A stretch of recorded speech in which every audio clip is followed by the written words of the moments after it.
Hello Cocos. അപ്പോൾ ഇന്ന് നമ്മൾ കുറച്ച് ഇൻട്രസ്റ്റിംഗ് ആയിട്ടൊരു കാര്യം പറയാനാണ് വന്നത്. എല്ലാ റീലും ഇൻട്രസ്റ്റിംഗ് ആണ്, പക്ഷേ ഇത് നമ്മുടെ നാട്ടിൽ കാണാത്ത ഒരു പ്രത്യേകതര സംഭവമാണ്. ഇപ്പോൾ നമ്മളിത് അടുത്തൊരു ലിഡിലെന്ന് പറയുമ്പോൾ ഒരു സൂപ്പർ മാർക്കറ്റാണ്, നമ്മൾ സാധനമൊക്കെ വാങ്ങുന്നത്. അവിടെ നമ്മൾ യൂസ് ചെയ്ത കുപ്പികളൊക്കെ ബോട്ടിൽസൊക്കെ കൊടുക്കാൻ പോവുകയാണ്. അതായത് നമ്മൾ ആദ്യം ഓരോ ബോട്ടിൽ വാങ്ങിക്കുമ്പോഴും ഒരു പി-ഫണ്ട് എന്ന രൂപേണ 25 സെൻറ്റോ 10 സെൻറ്റോ നമ്മളെ കയ്യിൽ നിന്ന് ആദ്യമേ ഈടാക്കുന്നതാണ്.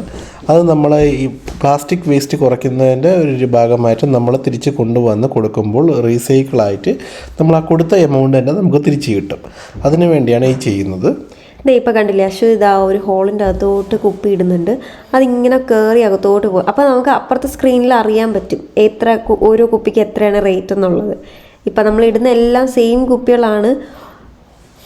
അതല്ലാതെ ഇപ്പം നമുക്ക് ഇടുന്ന കുപ്പിയിൽ പി-ഫണ്ട് ഇല്ലാത്ത കുപ്പികളുണ്ടാവും. ഇതാ കണ്ടില്ലേ, ഈ പി-ഫണ്ട് ഇല്ലാത്ത കുപ്പികളാണെങ്കിൽ അതെടുക്കില്ല, അത് സ്കാൻ ചെയ്ത് ഓട്ടോമാറ്റിക് റിജക്ഷൻ അടിക്കും. ഈ വാങ്ങുന്ന കുപ്പി തന്നെ ബാക്കിലായിട്ട് അല്ലെങ്കിൽ സൈഡിലായിട്ടൊരു സിമ്പിൾ കാണും പി-ഫണ്ട് ഉണ്ടെങ്കിൽ. അപ്പോൾ എല്ലാം കഴിഞ്ഞതിന് ശേഷം നമുക്ക് റെസിപ്റ്റ് കിട്ടും. ഇത് നമുക്ക് ഏതർ ക്യാഷ് ആയിട്ടോ അല്ലെങ്കിൽ ഷോപ്പ് ചെയ്യാവുന്നതാണ്. Okay, bye. ചൂസ്.